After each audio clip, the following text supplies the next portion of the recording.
Ok, bonjour à tous, merci d'être là. Euh, Exercice un peu compliqué pour moi, c'est la première fois où je fais une conf sans avoir les gens en face de moi, donc je vais peut-être bafouiller et perdre un peu, je m'excuse à l'avance. Donc un petit point de 20 minutes assez rapide sur pourquoi vous ne pouvez pas tester votre code. Alors on va commencer déjà par dire qui je suis. Hop, donc je m'appelle Rémi Le Sieur, je suis coach, alors dans l'ordre de craft, DevOps, un peu agile. Je suis aussi DevOps tout court et développeur full stack avec une nette préférence pour le back, surtout parce que j'y comprends rien au front. Voilà pour qui je suis. Pour la petite histoire que je voudrais vous partager d'abord, c'est cette conf, ça vient aussi un peu de moi. C'est-à-dire qu'il y a plusieurs années, je faisais partie des gens qui disaient que je pouvais pas tester mon code, que c'était pas possible. Et cette explication, je l'ai mise dans un moment dans les formations que j'ai données plus tard sur le testing, sur un peu un exercice de mentaliste, puisque à chaque fois, au même moment, j'avais toujours la même remarque que moi je donnais aussi. C'est-à-dire, on trouve toujours un moyen d'expliquer que non, on peut pas. Moi, je peux pas parce que, bah voilà, sur un truc un peu exagéré, mais à peine finalement, qui est je vais t'expliquer pourquoi moi c'est pas possible. Tu comprends, on a un stagiaire qui a fait un truc il y a des années, et donc du coup maintenant c'est là, on peut plus y toucher, etc., etc. Euh, c'est un truc que j'ai entendu des centaines de fois. Ça c'est un des premiers exemples. Il y en a beaucoup et on va faire justement un peu le tour de tout ça et comment, avec le temps qu'on a, on peut au moins commencer à questionner pourquoi les gens pensent de cette manière-là et pourquoi est-ce que à chaque fois on nous dit qu'on peut pas tester. Euh, D'abord, je vais juste mettre une chose au clair. Et je vais beaucoup parler de standards qui parlent de tests sur du code. Un standard, c'est-à-dire, je vais juste utiliser un standard dans ce sens-là, c'est-à-dire la meilleure façon identifiée de réaliser une action. Parfois, on voit le standard comme quelque chose qu'on nous impose. Là, on va l'utiliser comme ça, puisqu'on essaye de pas imposer les choses aux gens. Je pense qu'on est tous d'accord. Euh, et donc, ce que je voulais dire, c'est que les standards de code imposent de tester directement, de tester automatiquement son code. J'en cite deux, Extreme Programming ou XP pour les intimes, qu'on peut expliciter comme étant une méthode de développement basée sur des phases de plus en plus courtes. C'est-à-dire que si vous cherchez sur Google Images Extreme Programming, vous verrez une liste de cercles concentriques. Si vous êtes agiliste, je pense que ça va très vite vous parler. Là, on part des mois, on descend à la seconde, voilà, sur quand est-ce que je teste et qu'est-ce que je fais avec mon code. Il n'y a pas que des tests, mais ça en parle beaucoup. Le DevOps, qui est un peu un terme à la mode en ce moment, et pareil, insiste beaucoup sur tester le code. Pourquoi? On va en parler rapidement au fur et à mesure. Voilà. Cela étant dit, on va commencer à regarder ce qu'on peut entendre quand on explique qu'on ne peut pas tester. La première chose qui est liée à la phrase que je vous ai montrée, qui était quelque chose que je disais souvent, qui est l'architecture est trop complexe. Alors souvent c'est voilà, tu comprends, on peut pas faire de test parce que nous on a une base de données, on a des fichiers, on a un réseau et en plus on s'interface avec d'autres systèmes. Alors en plus maintenant quand on parle des microservices, on va dire ah ben non c'est pas possible parce que tu comprends, notre application n'est pas toute seule. Pour revenir à XP, ça a été théorisé par Ken Beck dans les années 90 et il l'a appliqué quand il était chez Chrysler en train de travailler sur le logiciel de paye. Je pense qu'on est proche de ce qui est fait en général dans l'IT. On n'est pas sur quelque chose de très spécifique. Je pense qu'ils avaient une base de données, je pense qu'ils avaient un réseau aussi à l'époque. Et pourtant, on parle de tests unitaires, on parle de tests d'intégration, on parle de tests automatiques. Et il l'a mis en place. Et je pense que beaucoup de gens qui l'ont suivi l'ont fait également. Et ils avaient ce genre de système. La première réponse qu'on peut donner, c'est est-ce que vous avez pensé aux doublures de test? Doublure de test ou mock. Moi, je préfère doublure, c'est personnel. Pour ceux qui sont pas trop habitués à ce que c'est, ce sont en gros des outils qui permettent de faire croire au code que le système existe en dehors. Pour faire simple, c'est-à-dire, je vais écrire sur une base de données, je vais faire ce qu'on appelle un bouchon aussi, pour dire, on va dire qu'il y a une base de données en face. T'inquiète, moi je gère ce qui se passe. Mockito en Java, Mockito en .NET, si jamais on vous demande des noms, vous en avez. Ce que ça implique, par contre, et ce que ça veut dire souvent quand on dit qu'on a une architecture trop complexe, c'est pas qu'on a une base de données, on a des fichiers, on a un partage réseau. C'est surtout, on a une architecture qui nous permet pas de mettre des tests. C'est plus ça qui est important. Et c'est, à ce moment-là, on a identifié le problème. C'est-à-dire que votre code n'est pas suffisamment modulaire. On va pas parler de bon mauvais code, parce que ça va être un peu trop long à discuter, mais c'est dire, le travail, il est peut-être là. Il est peut-être reprendre notre code pour le rendre modulaire, pour utiliser des doublures de tests, et du coup, on va pouvoir tester notre code. Je vous redonne aussi un élément supplémentaire que j'ai vu il n'y a pas si longtemps que ça. Un autre terme qui est très à la mode en ce moment, c'est la conteneurisation ou Docker ou Kubernetes. Je pense que vous avez déjà entendu ces termes-là passer. Souvent, quand on veut passer à ça, il faut reprendre son code. Il faut reprendre le code existant parce que ça se fait pas d'un claquement de doigts. Et justement, utiliser ce système-là qui est de dire déjà, on va tester unitairement, on va pouvoir tester notre code. Ça nous assure que si on migre vers de la conteneurisation, ça se passe plutôt sans douleur. Et de la même manière, c'est beaucoup plus simple après de faire ce passage-là et de le faire même au fur et à mesure sur le système si on a bien revu notre architecture.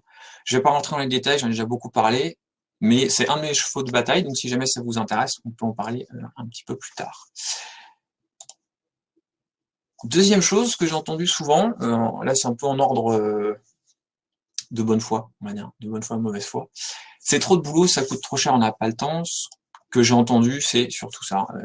Il faut qu'on livre, et le client, il voudra jamais payer pour qu'on mette des tests. Lui, tout ce qui l'intéresse, c'est d'avoir des features. Les questions qu'on peut poser déjà, c'est vous passez combien de temps à corriger les bugs? Ça représente combien de pourcentage du temps passé sur l'application et combien de temps dure la phase de recette? On reviendra sur la question de la QA après, mais c'est mettre à jour, en fait, mettre en lumière le temps passé à maintenir l'existant.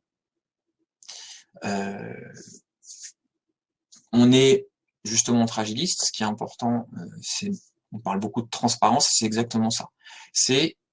On est à combien de pourcents de temps de maintenance du code par rapport au nombre de features qu'on va apporter. Il y aura toujours de la maintenance, on est tout à fait d'accord. Mais si on a un code qui est testé, on a souvent moins de retours en recette et la correction de bugs post-mise en prod, généralement, est réduite. Elle ne disparaît pas, mais elle est souvent réduite. Et c'est ce qu'on parle, c'est à ce moment-là, on parle de la dette technique, et donc on va commencer à mettre en place son plan de reprise et de dire, si on se rend compte qu'on n'arrive pas à livrer de features, ce qui intéresse un peu notre client quand même, il va falloir reprendre le code, le rendre plus testable, donc on revient au point précédent, et on gère cette dette technique-là dans le sens où c'est quelque chose que le client va devoir payer, oui, mais malheureusement, il va falloir faire avec. On voit pas l'intérêt. Alors je vais le mettre en 2 points parce qu'il y a un côté un peu bonne foi et un autre plutôt mauvaise foi. Le bonne foi, c'est de dire j'ai déjà une QA, pourquoi est-ce que je ferais ce boulot-là, voire même, et ça je l'ai déjà entendu, on va pas prendre son boulot, oh là là, si on fait ça, ils vont râler. Premièrement, la QA, son rôle, c'est pas de vérifier que l'application se lance. Normalement, elle doit lancer l'application et l'utiliser. Elle doit pas vérifier profondément le code, comment il marche. Elle doit juste s'assurer que on est en train de livrer la bonne valeur, en gros. Deuxième question, que vérifie la QA avant livraison? Est-ce qu'elle doit se taper toutes les features qui existent déjà? Si c'est le cas, il y a peut-être un souci, c'est-à-dire que elle va perdre du temps à vérifier de l'existant qui normalement ne devrait pas bouger. C'est là où en plus on va commencer à montrer la vraie valeur de la vérification du code. Et en plus, enfin voilà, redondant, pardon, je me suis perdu justement. C'est un travail redondant, c'est-à-dire que les features qui ont été développées il y a 6 mois, leur demander de revérifier que ça continue de tourner, en plus de vérifier absolument tous les scénarios généralement qu'on leur donne, c'est pareil, c'est un coût que le client va payer. Et c'est pas le moment où on rajoute de la valeur. Et d'ailleurs, la QA peut servir à livrer de la valeur, et heureusement pour eux. Ce que ça veut dire, c'est que tester a priori de la QA, on facilite son boulot, c'est-à-dire qu'elle va se concentrer peut-être là sur la vraie valeur qu'on est en train de livrer et pas sur la valeur qu'on a livrée il y a 6 mois et vérifier qu'elle soit toujours là. Et en plus d'expérience, une QA cherche toujours elle-même à automatiser quelque chose. Elle a souvent il y a des bidouilleurs qui sont dans ces équipes-là et qui ont écrit parfois des robots qui vont faire automatiquement des tests. Parfois qu'on fait des trucs assez incroyables. J'avais vu quand j'avais bossé à l'époque dans les IPTV, des gens qui avaient fait des trucs avec des caméras, qui regardaient ce qui se passait sur les écrans, qui comparaient entre plusieurs écrans les temps d'affichage d'interface, enfin des trucs de ma boule. Nous, on l'a découvert en descendant les voir. Personne n'est venu nous voir pour nous dire « regardez ce qu'ils ont fait ». Ça peut être intéressant justement de les mettre dans votre réflexion, puisque eux ont peut-être déjà des outils, ou peut-être qu'ils ont des besoins d'outils, où vous, avec un minimum d'effort, vous pouvez leur apporter quelque chose. Je pense à Cucumber ou Fitness, pour ceux qui connaissent ces outils, qui sont des outils qui aident d'une manière plus fonctionnelle à tester en profondeur le code. Deuxième partie de on ne voit pas l'intérêt, et là qui est un peu plus mesquine, malheureusement c'est quelque chose que j'ai souvent entendu. Je suis pas payé pour ça. Voire, je m'en fous, c'est pas mon code. Malheureusement, on est souvent face à des prestataires et qui, pour certains, on va pas juger tout le monde, se voient quand même comme des mercenaires en disant je viens là, je passe 6 mois, 1 an, 2 ans, 3 ans et après je m'en vais. Ce que je réponds souvent, c'est déjà je reviens sur est-ce que ça vous plaît de passer votre temps à faire des bug fixes et à gérer tous les allers-retours avec la recette. J'en suis pas persuadé. Certains, oui, c'est différent, mais c'est important de leur montrer qu'ils font un boulot qui n'apporte pas grand-chose, non seulement à eux, mais aussi à leurs clients. Et les évolutions, c'est-à-dire penser au mois de demain. Si justement on doit passer sous Docker dans 2 ans, tu viens d'arriver, tu vas devoir passer dans 1 an à ça. Comment est-ce que tu gères ça? Comment est-ce que tu le vois?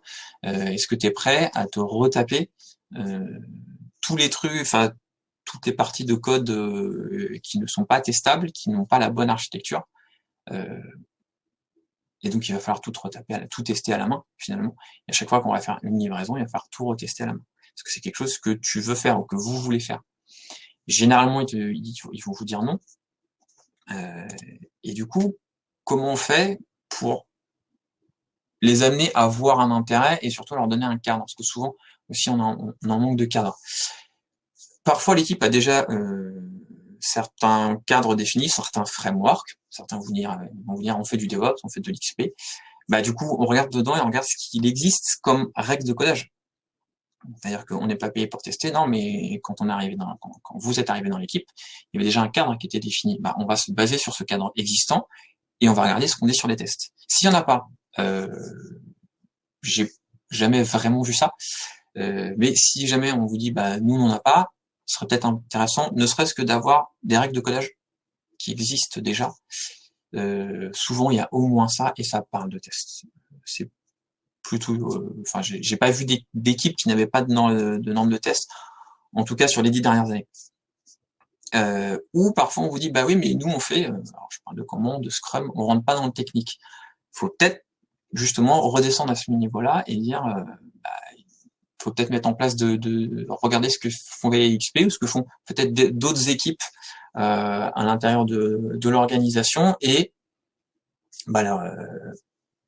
importer ce qu'ils font, importer leur culture ou aller vers d'autres équipes pour leur donner la partie du feature que vous avez, qui peut être intéressante à leur partager. Voilà pour ce que moi j'ai entendu. Sur 15-20 minutes, j'ai dû un petit peu aller vite. J'espère qu'il y aura quand même un peu d'éléments qui vont vous aider sur la réflexion. Ce qui est important à retenir, c'est que vous voyez que c'est pas magique. C'est pas d'un seul coup on se met à tester son code parce qu'on nous a demandé de le faire. C'est un processus qui demande du temps, beaucoup de temps et des investissements, parce que voilà, va falloir ralentir votre production, il va falloir peut-être livrer moins de features à un moment donné. C'est ralentir pour mieux accélérer ou reculer pour mieux sauter. C'est toujours difficile de voir avec les managers, les gens au-dessus pour leur vendre ça. Il y a toujours un exemple que j'aime bien, alors qui est plus DevOps, qui vient de la société Target aux États-Unis, qui font une chaîne de supermarchés. À une époque, c'est simple, pour livrer une feature en intégration, ça prenait, alors je crois que c'était 6 semaines, juste pour l'envoyer en intégration. Et effectivement, personne ne voulait revoir ça en disant, bah non, il faut qu'on livre nos features. Alors là, on est sur du DevOps, on n'est pas sur du test de code, mais à un moment donné, quelqu'un arrivait et dit non, stop, on arrête, on n'est pas en train de livrer des features, on est en train d'attendre pour livrer. Et donc, ils se sont servis dans ce sens-là, de cet argument, pour les amener à dire, on ralentit, on s'arrête, et on fait en sorte d'accélérer ensuite. Donc, ce que j'ai dit, un investissement aussi en formation, pardon, je reviens sur en formation, c'est-à-dire qu'on ne jette pas les gens dans le testing d'un seul coup. Il faut leur faire comprendre pourquoi ça existe, pourquoi c'est là, comment on y arrive, et l'amener aussi comme étant un entretien du code, c'est-à-dire que quand on a une voiture, on l'amène régulièrement chez le garagiste, il va vérifier. Alors on peut le faire des choses soi-même, mais vérifier le niveau d'huile, vérifier les freins, ce genre de choses, changer les pneus, parce qu'à un moment donné, les pneus ils sont trop usés. Le code, il y a un peu de ça aussi, il y a des mises à jour, par exemple de framework qu'il faut faire. Et ce qui est important aussi, c'est de montrer qu'est-ce qui se passe si on le fait pas. Si on le fait pas, on crée de la dette technique qu'on va laisser traîner. Du coup, on va augmenter le nombre de bugs potentiels. Et du coup, le temps de mise en prod et le time to market, qui est quelque chose qui est souvent très intéressant à remonter chez des gens qui sont plus, on va dire, côté client. Et enfin, une dernière chose, si tout ça vous parle, n'amenez jamais l'équipe, que ce soit la vôtre ou une que vous coachez, ne les forcez pas à passer au test. Il faut qu'ils comprennent pourquoi c'est ça. C'est pour ça que ces éléments précédents, je vous les ai passés dans ce sens-là. Il faut qu'ils comprennent pourquoi ils ont quelque chose à y gagner. S'ils ne comprennent pas, ils ne le feront pas. En tout cas, moi, si je comprends pas pourquoi on me demande de faire quelque chose, généralement, soit je le fais pas, soit je le fais mal. Et comme j'ai dit, il faut pas les laisser tout seuls. Il faut avoir un vrai suivi. Alors, soit d'une personne qui va être référente et qui va les amener en disant, regardez, avec ces katas, on va avancer là-dessus, avoir une formation, avoir un vrai coaching. Des équipes qui ont le plus avancé, en tout cas avec lesquelles j'ai bossé, j'étais leur coach craft. Et pour certains, je les voyais 2 heures toutes les 2 semaines. Et on faisait des katas et on revenait sur l'existant et on continuait de travailler sur comment on teste. Et souvent, il y a de nouvelles questions qui ressortent et on revient dessus. On ne peut pas laisser les équipes juste en leur donnant un framework ou en les formant 1 heure ou 2 et en disant c'est bon, c'est parti. C'est un travail de longue haleine. C'est comme une refacto, se mettre à tester, mais une fois qu'on a passé tous ces questionnements et ne pas forcer, mais insuffler. Tout à fait, Christophe, c'est exactement ça. Voilà. J'arrive au bout de mon temps disponible. Je vais avoir malheureusement assez peu de temps pour répondre aux questions, mais je crois qu'il n'y en a pas, donc tant mieux. Ah si. Quelle est la proportion ADL qu'il faut accorder au test par rapport aux features en pourcentage? La règle des 80-20. S'il y a du temps à définir. Ce que je veux dire, c'est qu'il y a un budget, les budgets ou les temps qu'on va allouer, le minimum, c'est 80-20. Si vous réduisez ça, il y a un problème. Si vous êtes sur du code qui est un peu vieux ou qui a beaucoup de dettes, il va falloir augmenter ce temps-là. Je vais prendre une dernière question et après on verra en dehors de la conf, que faire pour une équipe qui, après avoir beaucoup investi sur des tests, se retrouve obligée de les abandonner car ils seront trop coûteux à maintenir. Comment aborder la situation? C'est une très très bonne question. Souvent, et c'est lié en fait au fait de ne pas laisser les gens seuls quand ils testent. Ils vont avoir tendance à traiter le code de test comme du code de prod, ce qui n'est pas le cas. Donc on va refacto, ou alors on va faire un truc qui fait absolument tout, ce qui est très dangereux. J'aurais tendance à dire laisser les tests les plus simples possibles. Test first, alors j'ai plus tout en tête, mais il faut surtout qu'ils soient indépendants et qu'ils testent l'élément le plus petit possible. Souvent, on voit ça sur des tests d'intégration ou des tests d'interface où on va absolument essayer de tester la terre entière dessus. Les encourager à revenir sur du plus simple. Je teste, si on est sur l'interface, je teste juste que si je mets pas le bon mot de passe, ça plante. Enfin, j'ai bien un message rouge qui s'affiche qui me dit que ça marche pas. Je teste très bas niveau, c'est-à-dire que par exemple, si j'essaie de me connecter à la base de données, s'il n'y a pas de base de données en face, j'ai bien un message qui sort.